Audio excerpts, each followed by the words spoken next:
નમસ્કાર, જય હિન્દ, વંદે માતરમ. વિદ્યાર્થી મિત્રો, તમારું સ્વાગત છે IAS lifestyle academy daily current affair એનાલિસિસની અંદર. તો વિદ્યાર્થી મિત્રો, આપણે વન બાય વન અગત્યના જે એક્ઝામ લક્ષી ઇમ્પોર્ટન્ટ ટોપિક હોય છે એની ચર્ચા કરતા હોઈએ છીએ, જે એક્ઝામમાં કામ લાગી શકે અને બહુ શોર્ટ સમયમાં, અને જેની ડિટેલ ડિસ્કશનની જરૂર હોય એનું ડિટેલ ડિસ્કશન જોઈએ છીએ. અને બાકી તમારી સાથે જે પણ એડિટોરિયલ, જે ન્યૂઝ હોય છે, બરાબર, કઈ રીતે કયા જીએસ પેપરના કયા ટોપિકમાં ઉપયોગી થશે એની આપણે ચર્ચા કરતા હોઈએ છીએ.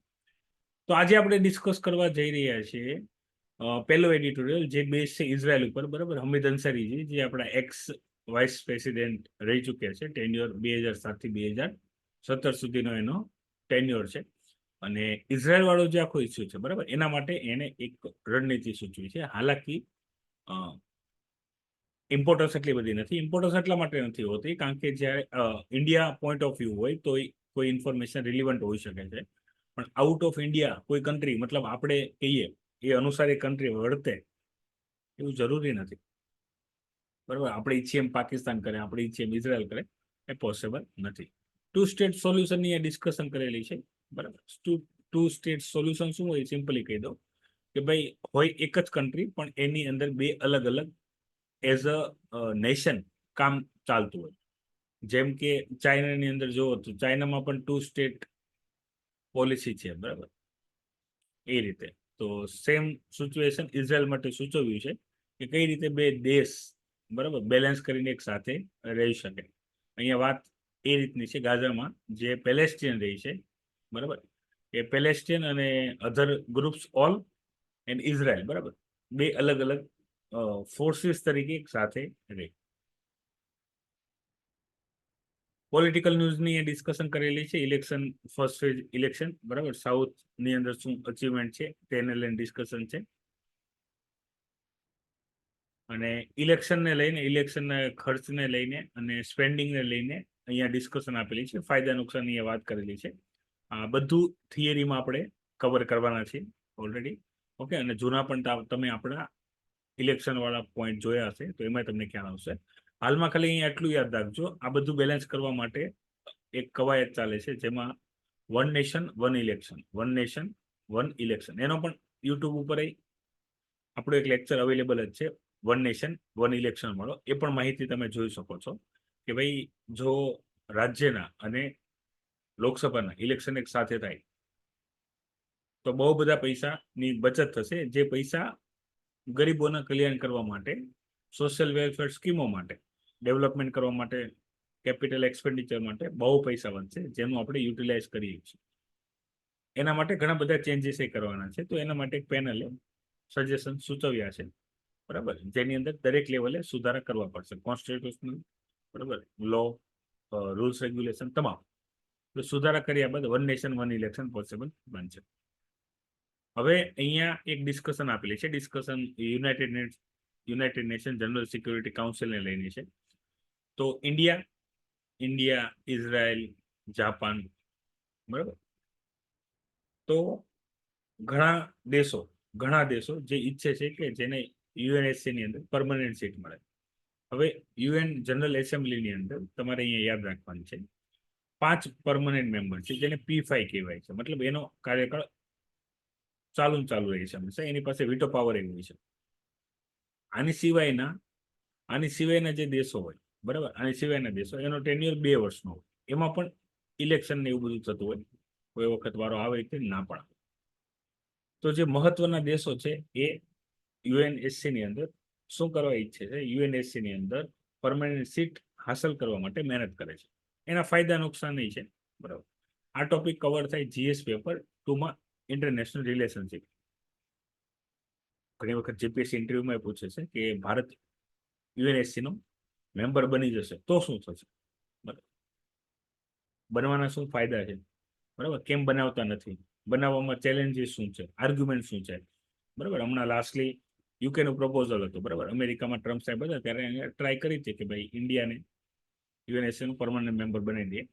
તો યુકે એવું કીધું કે પરમનન્ટ મેમ્બર તો બનાવવાનું, પણ વીટો પાવર નહીં આપવાનો, બરાબર. ભારતે તો પણ સ્વીકાર કર્યો, કારણ કે અત્યારે માની લો પરમનન્ટ પેલા સીટ મળી જાય, પછી ભવિષ્યમાં વીટો પાવર મળી જશે. મેન વસ્તુ છે પરમનન્ટ સીટ હાંસલ કરવી. તો એના ફાયદા નુકસાન શું? તો એવી જ રીતે અહીંયા ઇઝરાયલની વાત કરી છે કે ઇઝરાયલને પરમનન્ટ સીટ આપવી, બરાબર, એ કેટલું યોગ્ય છે જો ઇઝરાયલ આ રીતે કામ કરતું હોય તો આ એક ડિસ્કશન છે. ઇલેક્શનનો માહોલ છે. ઇલેક્શનના માહોલની અંદર, બરાબર, અહીંયા એક ડિસ્કશન આપેલી છે કે ભાઈ હવે જે ભારતીય જનતા પાર્ટી છે અને અન્ય લોકો છે, બરાબર, એ આદિવાસી વોટ મેળવવા માટે થઈને ઘણી બધી આદિવાસી જે એરિયા છે એની અંદર કવાયત કરી રહ્યા છે. તમે અહીંયા જે જોવો છો એ છે બિરસા મુંડા, બરાબર, આદિવાસી લીડર, ઝારખંડ, બરાબર, જે એક સમય બિહારનો ભાગ હતો. તો એમાં આદિવાસીઓને એક ફ્રીડમ ફાઇટર તરીકે લડતા હતા. 25 વર્ષની માત્ર નાની ઉંમરમાં, બરાબર, અંગ્રેજો દ્વારા સ્લો પોઈઝન આપીને જેમને મારી નાખવામાં આવ્યા હતા. કારણ એવું હતું કે ભાઈ જ્યાં પણ પોલીસની આપણે કહીએ ને પોલીસ સ્ટેશન હોય એ રીતે અંગ્રેજોના જે પોલીસના એરિયા હતા, બરાબર, તો ત્યાં આદિવાસી લોકો હુમલા કરતા, બરાબર. તો એરિયા જે હતો જંગલ એરિયા હતો જ્યાં ટ્રાઇબલ લોકો રહેતા હતા, તો એને કેપ્ચર કરવો અંગ્રેજો માટે મુશ્કેલ થઈ ગયો હતો. પણ જે હુમલા આમના દ્વારા કરવામાં આવ્યા હતા, બરાબર, એમની સામે અંગ્રેજોએ ઘણા બધા ટ્રાઇબલ લોકોને માર્યા. એના બચાવ માટે આવેલા હતા, બરાબર. અને એ સમયમાં મતલબ કહેવાય છે કે ભાઈ અંગ્રેજો 500 રૂપિયાનું ઇનામ રાખેલું હતું જે પણ આમની બાતમી આપે એમના માટે. મતલબ અંદાજિત અત્યારે ઘણો અમાઉન્ટ થાય, કેલ્ક્યુલેટ ન કરી શકાય, કારણ કે ત્યાં બની કે બહુ સસ્તાઈ વાળો સમય હતો, બરાબર, 1900ની પહેલાની વાત ચાલે છે ત્યારે. તો એમના જ એક સંબંધી કે જાણકારે એમનો લોકેશન આપી દીધું અને અંગ્રેજોએ પકડી લીધા અને જેલની અંદર સ્લો પોઈઝન આપ્યું ને મૃત્યુ પામ્યા, બરાબર. તો આદિવાસીના એક લીડર તરીકે જેને ફ્રીડમ ફાઇટર તરીકે કામ કર્યું, અંગ્રેજો સામે લડ્યા હતા, બરાબર, અને અંગ્રેજોને મુશ્કેલ કરાવી દીધું, બહુ જોરદાર કામ હતું. તો એમની 9 જૂન, બરાબર, અને તમે જોવો છો એમની માન સન્માન કરતા વ્યક્તિઓ, બરાબર. આની સાથે જોડાયેલું જે છે એ પંચાયતમાં પેપ્સુ યાદ રાખજો, બરાબર, એ પૂછાવાની પૂરેપૂરી પોસિબિલિટી છે. અત્યારે ટોટલ ફોકસ એના ઉપર જતું રહ્યું છે.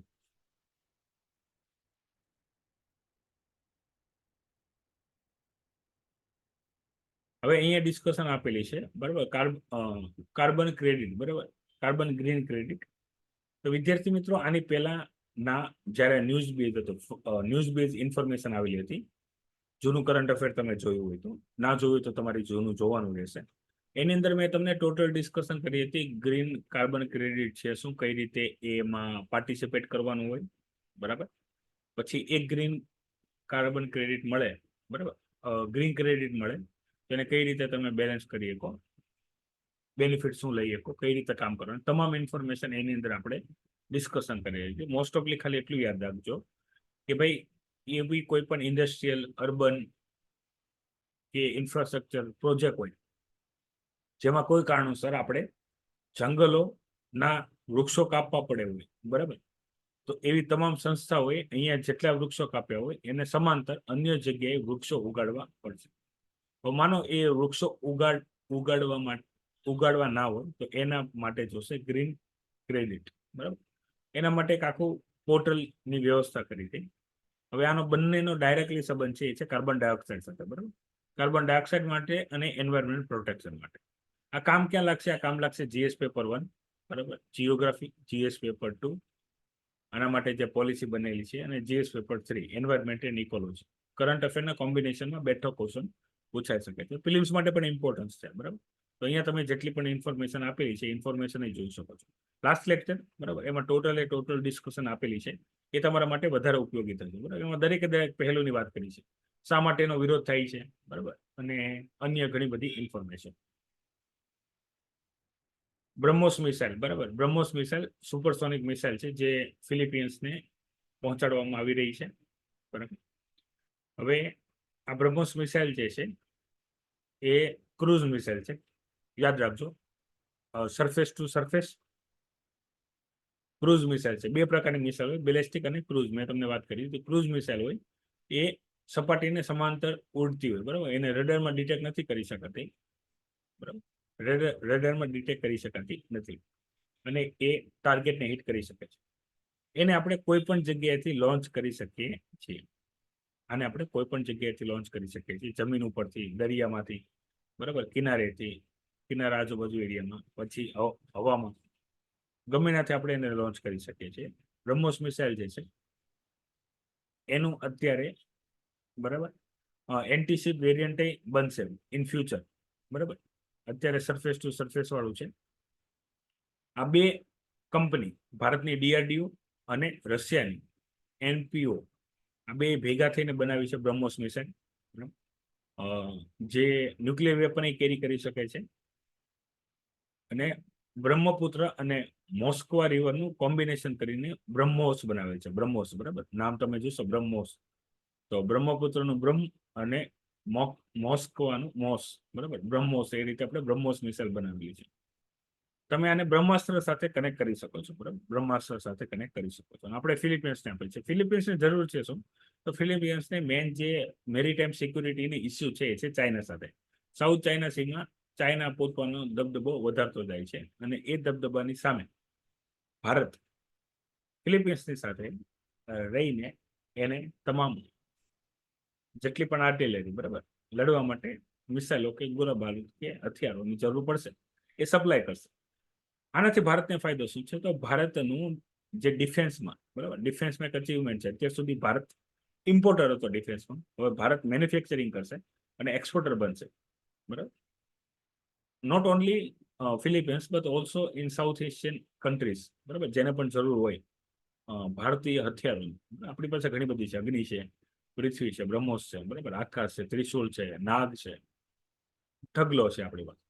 હવે આપણે ખાસા એવા મેન્યુફેક્ચરિંગ કરતા થઈ ગયા છે હથિયારોના મામલામાં કે જેના કોઈ તોડ નથી, બરાબર. તો એ આપણે આપી શકીએ છીએ એવા દરેક આપણા મિત્ર દેશોને કે જેને આપણી જરૂર હોય. તો અહીંયા જો આપેલું જ છે, આખો જે પ્રોગ્રામ છે એ છે હોરિઝોન, બરાબર. Philippines is acquired the system under Horizon 2 of the Revised Armed Forces of Philippines Modernization Program, બરાબર. એના અંતર્ગત શું કરવામાં આવે છે? ભારત એને હથિયાર પ્રોવાઈડ કરે છે, જેથી કાલ ઉઠીને ચાઇના સાથે કોઈ પણ પ્રકારની ઉચ્ચ નીચ થઈ, યુદ્ધ થઈ, બરાબર, તો એની પાસે હથિયાર હોય. હવે આ ન્યૂઝ તમારા સુધી પહોંચ્યા હશે, બરાબર, કે ભાઈ કચ્છ માઇનમાં, બરાબર, જૂના નાગના, સ્નેકના ફોસિલ્સ મળ્યા. આને બહુ જૂની હિસ્ટોરિકલ ન્યૂઝ સાથે જોડવામાં આવે છે. હાલાકી ડિટેલ ડિસ્કશન આવશે, પછી આપણે વધારે આની અંદર ડિસ્કશન જોશું. અને પછી મેં તમારી સાથે જે ચર્ચા કરી હતી લાસ્ટ કરંટ અફેરમાં, બરાબર, એ હતો આંગણવાડી ક્યુરિક્યુલમ, બરાબર, જે 1 થી 3 વર્ષના બાળકો હોય, બરાબર, એના માનસિક વિકાસ માટે એક ક્યુરિક્યુલમ બનાવવામાં આવેલો છે. આની અંદર જે બાળક, બરાબર, એની તમામે તમામ ઇન્દ્રિયો, જેમ કે વાતચીત કરવી, ગણિતિક ક્રિયા કરવી, રમતો રમવી, બરાબર, બોલતા શીખવું, આ બધી જે બેઝિક એની એક્ટિવિટી હોય, બરાબર, એને શું કરવામાં આવશે? પ્રોત્સાહિત કરવામાં આવશે. ન્યૂ નેશનલ એજ્યુકેશન પોલિસીનો આ એક પાર્ટ છે, જેની અંદર બાળકના, બરાબર, માનસિક અને શારીરિક વિકાસની કાર્યવાહી એના જન્મની સાથે જ શરૂ થઈ જશે, બરાબર. અને એજ્યુકેશનમાં એ સાથે બન્યા રહે તો એના માટે ન્યુટ્રિશન, કુપોષણ વાળો જે છે એ પણ આની અંદર આવી જશે. ઇન્ટિગ્રેટેડ ચાઇલ્ડ ડેવલપમેન્ટ પ્રોગ્રામ જે છે એનો જે એક આ પાર્ટ છે, એની અંદર એજ્યુકેશન વિથ એક્ટિવિટી સામેલ થઈ રહી છે. બહુ સમય બાદ આ રીતની એક્ટિવિટી, બરાબર, સરકાર દ્વારા ચલાવવામાં આવી રહી છે. ગરમી હોવા છતાં ફર્સ્ટ ફેઝનું ઇલેક્શન છે, બરાબર, એમાં ખાસા એવા વોટર હાજરી આપવા આવેલા હતા. એ ઇન્ફોર્મેશન વોટર, બરાબર, ફર્સ્ટ ફેઝનું વોટિંગ સ્લો રહ્યું, મતલબ એટલા બધા વોટિંગ થયું, બરાબર. અહીંયા હું તમને બધાને પણ અપીલ કરું છું, તમારે કોઈ પોલિટિકલ પાર્ટી કે કોઈ પોલિટિકલ પર્સનને વોટ ના આપવો હોય તો તમે નોટામાં પણ વોટ આપી શકો છો, પણ વોટ આપો, બરાબર. લોકશાહી ત્યારે છે જ્યારે તમે વોટ આપો છો, બરાબર. અધરવાઇઝ એ લોકશાહી નથી, બરાબર, ડિક્ટેટરશીપ છે જેમાં લોકોનો લોકશાહી ઉપર ભરોસો હોતો નથી, લોકો વોટ આપતા નથી. બની શકે કોઈ વ્યક્તિ ખરાબ હોય, સિસ્ટમ આખી નહીં. સિસ્ટમના સુધાર માટે સિસ્ટમનો પાર્ટ બની રહેવું જરૂરી છે. ઈરાન ઇઝરાયલ વાળી જે ટેન્શન વાળી કન્ડિશન છે એની ડિસ્કશન છે, બરાબર. પછી અહીંયા વાત કરીએ આફ્રિકા રીજનના, બરાબર, ખાના વુમન વેન્ડર ની અંદર જે ડેપ્ટ ક્રાઇસિસ ચાલે છે એના માટે કોઈ સેટલમેન્ટ કરે. હાલાકી આ કન્ડિશન આઉટ ઓફ કંટ્રોલ છે, જેને આપણે સીધે સીધા કંટ્રોલ કરી શકશું નહીં આફ્રિકા રીજનમાં, બરાબર. કોમનલી આફ્રિકા રીજન સૌથી અનસ્ટેબલ રીજન છે અત્યારે હાલની કન્ડિશનમાં, પણ પોવર્ટીને લીધે અને ઓવર એક્સપ્લોનેશનને લીધે, બરાબર. તમામ મોટા દેશોએ આફ્રિકાનું ભરપૂર રીતે શોષણ કર્યું છે. આ બંને ટોપિક જે છે એ આઈઆરના ટોપિક છે. કોઈ વખત ચાન્સ મળશે તો આફ્રિકા કોન્ટિનેન્ટની એક આપણે આખી કેસ સ્ટડી આપણે જોશું, જેની અંદર આ બધી ડિસ્કશન આવી જાય. તો આ છે વિદ્યાર્થી મિત્રો 20 એપ્રિલ વાળું ધ ઇન્ડિયો એનાલિસિસ, બરાબર. આની અંદર કોઈ પણ ડાઉટ હોય તો પહેલા જણાવી દો. એની કોઈ ક્વેશ્ચન ડાઉટ? જે વિદ્યાર્થી રેકોર્ડિંગ જોતો એ વિડીયોની કમેન્ટ બોક્સમાં પણ કમેન્ટ કરી શકે છે, તો એમાં પણ આપણે તમને રિપ્લાય આપવામાં આવશે. અને ખાસ ટ્રાય કરો ડેલી સવારે 7:30 વાગે એપ્લિકેશનમાં લાઈવ કરંટ અફેર એનાલિસિસ હોય છે, તો એમાં પાર્ટિસિપેટ કરો, બરાબર. અને 8 વાગે પોલિટીનો લેક્ચર હોય છે, તો એ પણ તમને હેલ્પફુલ થશે. આજે અહીંયા સુધી અટકાવું છું, બરાબર. કાલે નવા માહિતી સાથે ફરીથી મળશું. જય હિન્દ, વંદે માતરમ.